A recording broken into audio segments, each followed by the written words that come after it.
사도행전 21장 8절로 14절까지 말씀입니다.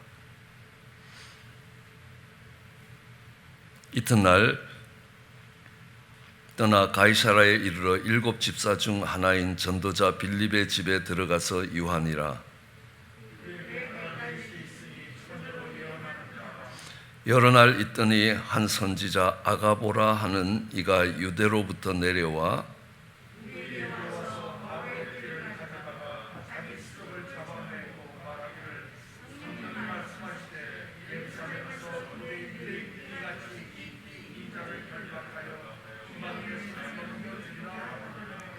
우리가 그 말을 듣고 그곳 사람들로 더불어 바울에게 예루살렘으로 올라가지 말라 권하니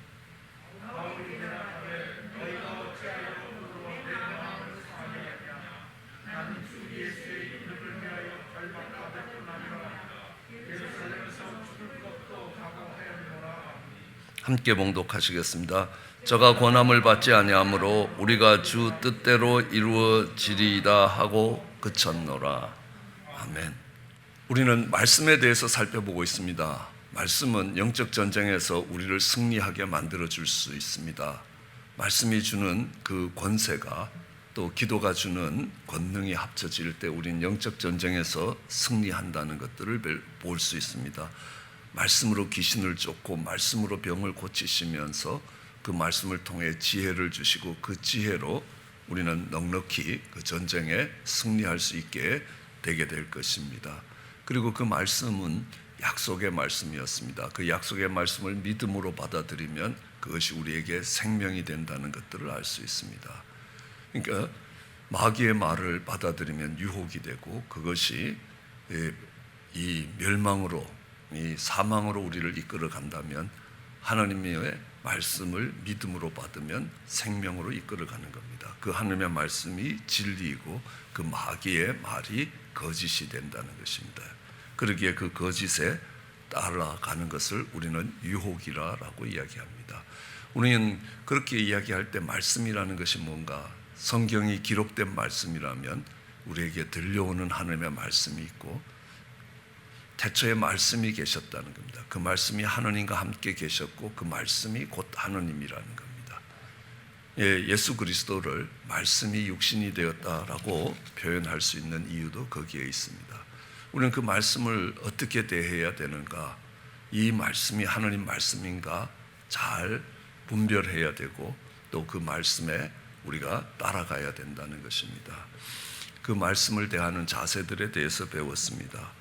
우리는 말씀을 듣는 게 있다면 이제 그 말씀을 보고 듣고 또 그 말씀을 묵상하고 또 그 말씀을 해석해서 우리의 삶에 적용하고 또 말씀을 배워가고 또 그 말씀을 전해가야 되는 것들이 있습니다.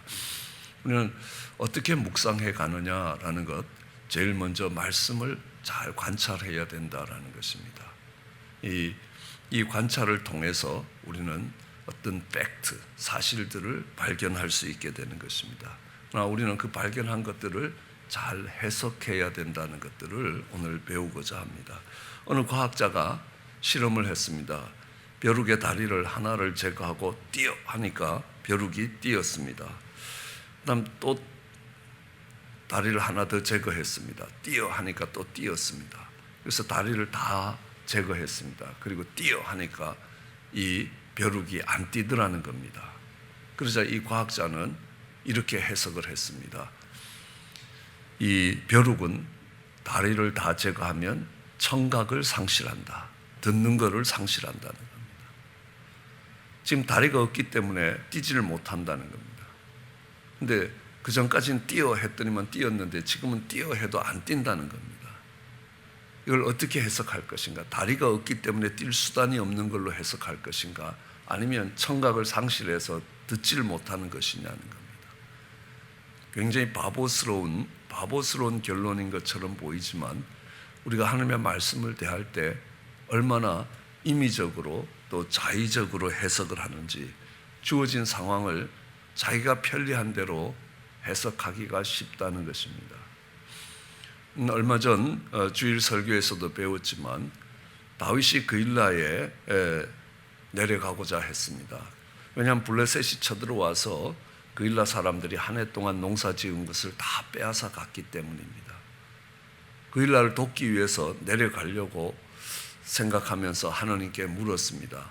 내가 지금 도로 가는 것이 이 상황을 바르게 해석한 것인가? 그러니까 하나님이 내려가라라고 이야기하셨습니다. 또 참모들이 반대를 합니다. 그러니까 내가 혹시 잘못 해석한 게 아니냐. 그래서 다시 기도합니다. 하나님이 내려가라라고 이야기합니다. 그러나 사무엘상 21장 7절에 보면 사울은 다윗이 그일라에 온 것을 알고 뭐라고 이야기하냐면 하나님이 그를 내 손에 붙이셨다는 겁니다.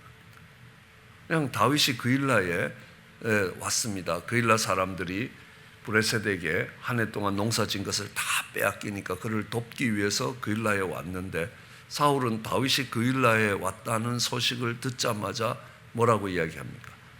하나님이 다윗을 내 손에 붙였다. 이제 다윗 잡았다라는 겁니다. 그 상황을 보면서 하나님의 뜻을 자기 마음대로 해석을 하는 것이라는 겁니다. 얼마나 성경을 내가 편리한 대로 해석을 해서 나를 방어하고 내 유익을 구하는 쪽으로 사용하는지 모른다는 겁니다. 그러니까 분명히 성경 말씀은 말씀인데 옳은 게 아니라는 겁니다. 우리는 늘 이야기하면서 욥기를 보더라도 욥기에 욥의 친구들이나 욥이 한 말들이 다 대부분이 성경에 있는 구절들을 인용하고 있습니다. 그런데 그것이 잘못됐다라는 겁니다. 그 자리에서 쓸 수 있는 말씀들이 아니라라는 것입니다. 잘못 해석한 것이라는 겁니다. 그것이 성경에 없는 말이 아니라 그들이 잘못한 것이라는 겁니다. 오늘 읽었던 본문도 그렇습니다. 이제 바울이 빌립의 집에 들어가서 거하고 있었습니다. 그럴 때에 빌립의 딸들이 예언하는 자들이었습니다. 그때 아가보가 그 빌립의 집에 와서 뭐라고 이야기하면 성령이 말씀하신다는 겁니다. 그러면서 이 바울의 허리띠를 뽑아서 그것으로 묶어서 정말 결박하여 정말 이방인의 손으로 넘겨줄 것이라고 이야기합니다. 이 띠의 주인이 이렇게 결박을 당한 채로 이렇게 로마 사람들에게 이방인에게 넘겨줄 것이라. 지금 바울이 예루살렘에 내려가고 예루살렘을 통해서 이제 로마를 가고자 하고 있는데 당신이 로마에 가면 이렇게 묶여서 넘겨져서 죽임을 당할 것이다 라고 이야기합니다. 그것이 어떤 하나님의 뜻을 이야기합니까? 이건 팩트라는 겁니다. 이렇게 결박당한 채 당신이 정말 이방인의 손에 넘겨질 것입니다 라고 이야기할 때 많은 사람들이 거기 있던 이 빌립 집사와 정말 여러 바울과 함께 갔던 사람이 우리가 그 말을 듣고 바울에게 예루살렘에 올라가지 말라라는 겁니다. 그런데 바울은 이렇게 이야기합니다. 아니다라는 겁니다. 그곳에 가면 내 죽음이 기다리고 내가 결박과 죽음이 기다린다는 것을 각오하고 올라가라라는 의미입니다. 어떻게 해석할 것이냐는 겁니다. 이걸 어떻게 해석할 것이냐라는 겁니다. 그러니까 그게 얼마든지 자의적인 해석이라는 것입니다. 이렇게 결박당하니까 안 가야 된다는 것이 하나님 뜻이라는 겁니다. 아니라는 겁니다. 거기에는 죽음과 결박이 기다리더라도 가야 한다는 겁니다. 바울이 이야기합니다. 정말 어떤 일이 있더라도 하나님이 이미 말씀하셨다는 겁니다. 그러니까 가는 것이 하나님의 뜻이라고 해석을 한 것입니다. 그렇지만 그곳에 정말 어려운 일들이 기다리고 있다는 것을 각오하고 가라라는 말씀입니다. 그러니까 이것을 어떻게 해석하느냐에 따라서 역사의 방향이 바뀌어질 수 있지 않느냐는 것입니다. 그래서 우리는 말씀을 해석할 때 어떤 것들이 필요한가라는 것들을 생각해 봐야 합니다. 우선 말씀을 제대로 해석하기 위해서는 관찰을 잘 해야 되는 겁니다. 관찰이 잘못되면 이 해석을 아무리 잘해도 소용이 없습니다. 컴퓨터가 아무리 발전이 돼도 기초 데이터를 넣는 사람이 소수점 하나를 잘못 적으면 우주선은 공중에서 폭발하게 돼 있다는 겁니다. 입력이 잘못되면 거기에서는 아무리 그것을 해석하고 처리하는 프로세스가 바르게 돼 있다 할지라도 잘못된 결과가 나온다는 겁니다. 그것을 컴퓨터 용어는 GIGO라고 합니다. 개비지가 들어가면 아무리 좋은 컴퓨터라도 그러니까 쓰레기 같은 결과가 나온다라고 이야기를 하는 겁니다. 그다음 우리는 성경을 해석할 때에 가장 중요한 것 중에 하나가 목적이라는 겁니다. 이게 성경이 정경이냐 아니냐라는 걸 확인할 때에도 그 저자가 누구냐를 확인할 때가 많이 있습니다. 왜냐하면 이 저자가 어떤 목적으로 어떤 상황에서 이 책을 썼느냐라는 것이 중요하기 때문에 그렇습니다. 우리가 어떤 논문을 읽을 때에도 논문보다도 더 중요한 것이 이 논문의 저자가 누구냐는 것입니다. 그래서 그가 어떤 목적으로 이것을 썼느냐라는 것이 굉장히 중요한 이유입니다. 대표적인 예가 우리가 탕자의 비유를 들 수 있습니다. 탕자의 비유를 들 때에 이 탕자의 비유를 어떻게 해석해야 되느냐라고 이야기할 때에 이 탕자의 비유를 주님이 왜 주셨냐는 겁니다.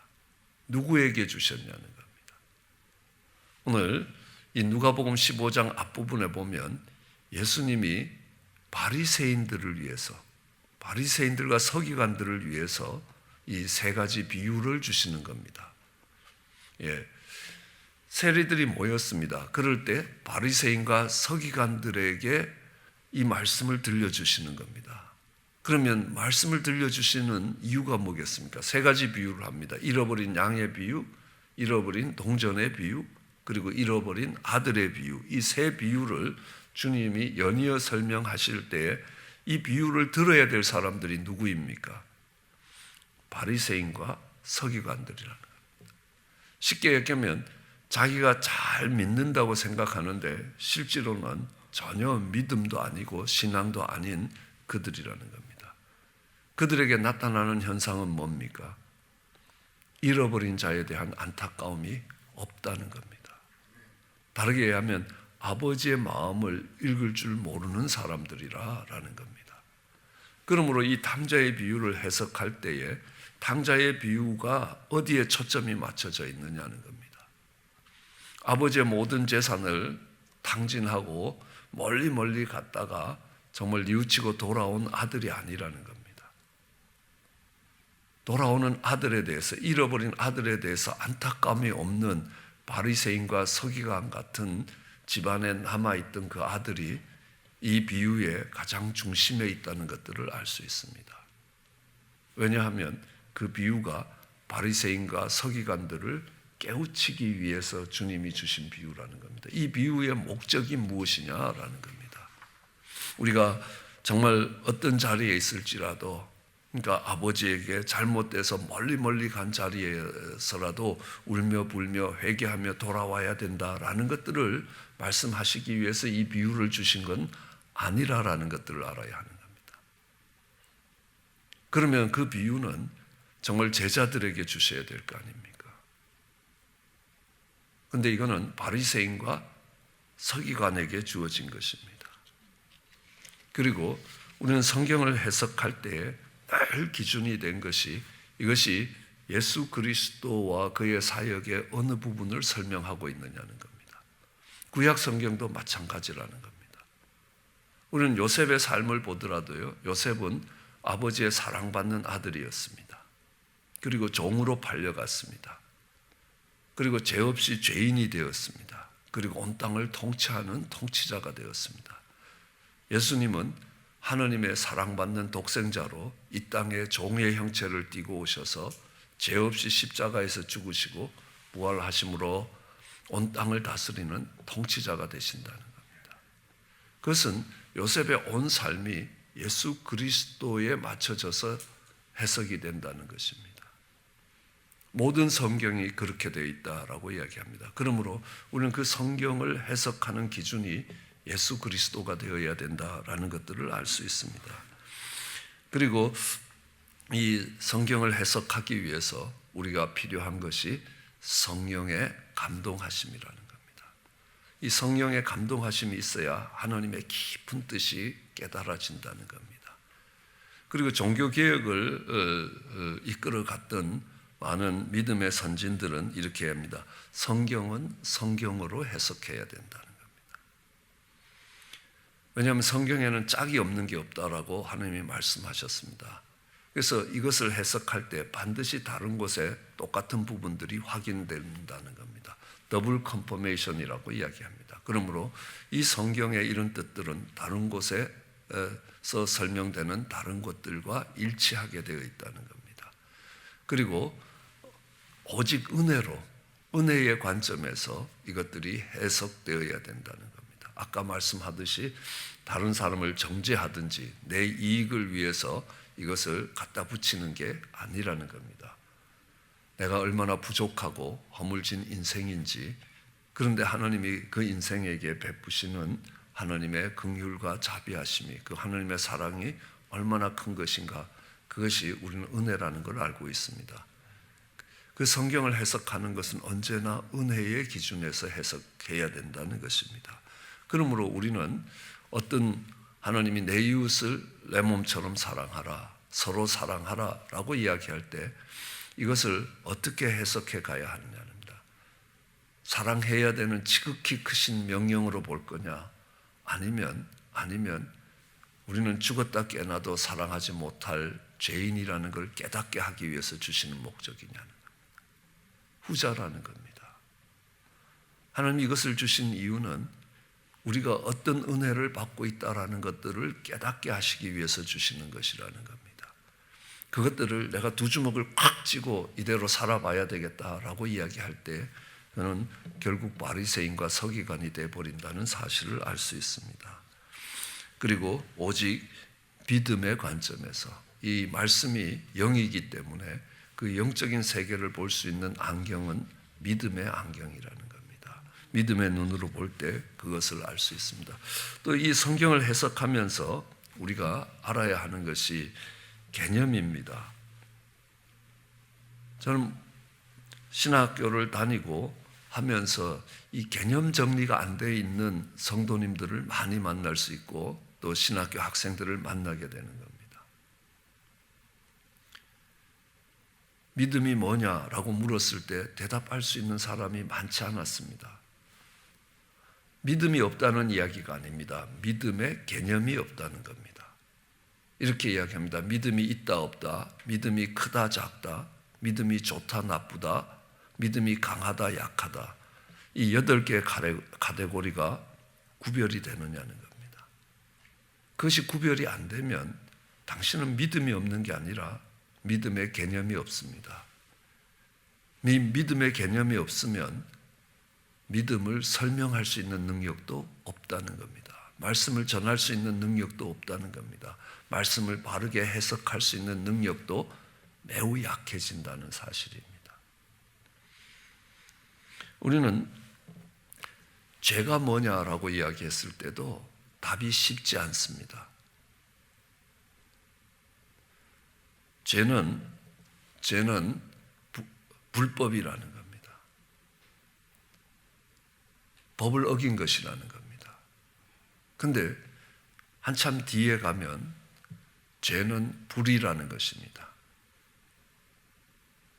unrighteousness. 죄는 불이라는 겁니다. 왜 불법이라는 죄가 왜 불이라는 죄로 바뀌었느냐는 것입니다. 말씀드렸듯이 죄와 왜 의가 비교가 되느냐, 죄하고는 의가 비교되어야 되는데 왜 죄하고 악이 비교되느냐는 겁니다.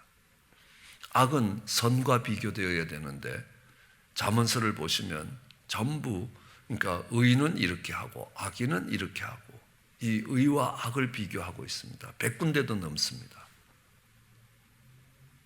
이거는 비교할 수 없는 것들을 비교하는 레퍼런스 에러로 볼 수 있습니다.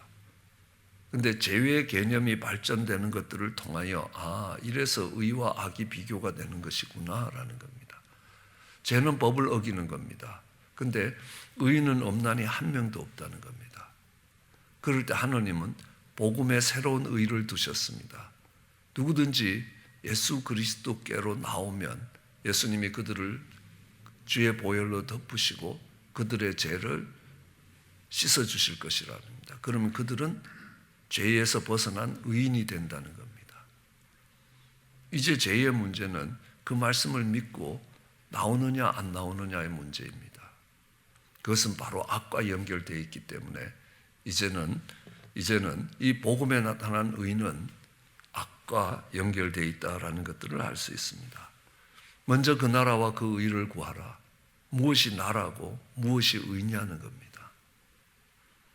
그러면 모든 필요한 것들을 더하실 것이다. 교회 일을 열심히 하면 내 비즈니스가 잘 될 것이다. 이렇게만 해석하면 이건 영지주의적인 해석이 되는 겁니다. 잘못된 해석이 되는 겁니다. 나라라는 건 하나님의 통치의 문제고요. 의라는 건 하나님께 나아가는 것을 이야기하는 겁니다. 믿음으로 하나님께 나갈 때 의로워지는 것이라는 겁니다. 그것이 교회 생활을 하는 것과 연결되어 있는 것만은 분명하지만 그게 전부가 아니라는 겁니다. 늘 말씀드리시지만 의사가 비즈니스를 잘해서 교회 일 열심히 하고 선교 헌금 많이 하게 해달라라고 이야기하면 굉장히 악한 게 된다는 겁니다. 의사가 돈을 벌려면 환자가 아파야 될 거 아닙니까? 근데 혹시 아프면 병원을 찾아올 텐데 그때에 사람의 마음이 낮아지는 겁니다. 죽음 가까이 가는 거니까요. 그럼 복음을 전할 수 있게 해달라라는 겁니다. 그러면 이왕 아플 때 그 병원에 가서 복음을 들으라 하고 하나님이 보내실 것이라는 겁니다. 교회 생활을 열심히 하는 것과 비즈니스하고가 연결되어 있는 것이 아니라 그것을 통하여 하나님의 나라가 세워지고 하나님의 의가 드러나는 것을 이야기하시는 것이라는 겁니다. 예, 그 다음 우리는 바르게 해석하기 위해서 필요한 것이 배경을 이해해야 된다는 겁니다. 우리는 요한복음에 혼인잔치가 일어나고 포도주가 떨어졌다는 겁니다. 그래, 잔치에 포도주가 떨어질 수 있겠구나라고 이야기하는데요. 이 혼인잔치의 비유를 이해하기 위해서 그 당시의 결혼 문화를 좀 이해해야 될 필요가 있습니다. 이스라엘 부모님들은 자녀가 태어나면 그때부터 포도주를 담기 시작합니다. 이 자녀들의 결혼을 위해서요. 왜냐하면 포도주는 오래되면 오래될수록 포도주가 가치가 있고 맛이 있는 거 아닙니까? 그러니까 그 연회장이 나중에 갖고 온 포도주를 보면서 아니 이렇게 귀한 포도주를 아직까지 남겨두고 있었느냐는 겁니다. 왜냐하면 처음에 좋은 포도주를 내고 사람들이 점점 취하면 맛의 감각이 떨어질 때 최근에 만든 포도주를 내놓는 거 아니냐는 겁니다. 그런데 이 자녀가 태어났을 때부터 담았던 포도주고 또 이스라엘은 잔치가 아무나 결혼식에 오는 게 아니라 초대받은 사람만 오게 돼 있다는 겁니다. 그리고 그 해에 그 집에 혼인잔치가 있으면 로마에서 세금을 면제해 줬습니다. 그리고 로마 통치하에서 정말 동네 사람들이 모일 수 있는 기회가 없습니다. 그런데 오직 혼인잔치에만 모일 수 있다는 겁니다. 그런데 포도주가 떨어져서 혼인잔치가 끝난다라는 것은 이들에게서는 굉장한 큰 문제가 되는 겁니다. 특히 결혼하는 사돈집의 예의가 아니라는 겁니다. 심각한 문제라는 겁니다. 그런 것처럼 이 혼인잔치의 배경을 이해할 때 이게 중요한 문제구나라는 것들을 이해할 수 있습니다. 문화를 이해해야 되는 겁니다. 그리고 언어적 특성을 이해해야 합니다. 그러니까 히브리 언어와 그릭 언어가 어떻게 이들이 말씀드렸듯이 히브리 사람들의 문학적인 이 언어적인 특징은 뭔가 이렇게 그러니까 우리가 하나님 앞에 얻는 죄가 7가지가 있다라고 할 때 제일 마지막에 두는 죄가 제일 심각한 죄라는 겁니다.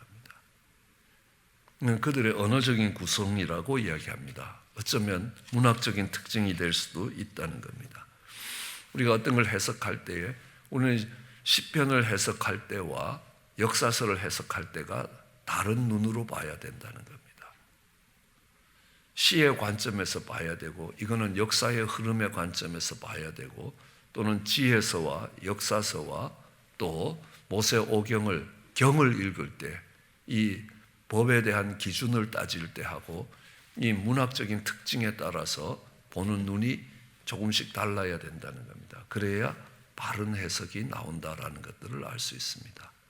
그럼 시를 과학 잡지처럼 해석하면 안 된다는 건 우리는 너무 잘 알지 않습니까? 그렇죠? 달이 뽕나무에 걸렸다. 예, 이 과학 잡지에서는 그런 이야기를 써놓으면 정신 나간 미친 사람입니다. 그렇죠? 그런데 시로 그렇게 써놓으면 운치가 나는 이야기라는 겁니다. 분명히 시와 과학 잡지는 다르다는 겁니다. 그것을 보는 기준이 달라지고 그것을 보는 눈이 다르다는 겁니다. 그러므로 우리가 성경이 쓰여져 있을 때도 시편과 지혜서와 또 역사서와 율법서를 보는 눈이 조금씩 달라야 바르게 해석이 된다는 겁니다. 그런 관점에서 하나님의 말씀이 바르게 해석될 때 우리는 바른 선택을 할 수 있고 바른 길을 갈 수 있게 될 것입니다. 그렇게 하나님의 말씀들을 바르게 해석하고 바른 길을 선택하며 갈 수 있기를 주의 이름으로 축원합니다. 기도하시겠습니다. 사랑과 은혜가 많으신 하나님, 귀하고 복된 아침 주신 것 감사합니다. 말씀이 생명이고 말씀이 약속인 것을 기억하게 하시고 이 말씀을 바르게 해석함으로 인하여 저희들 바른 선택을 하게 하여 주시옵소서.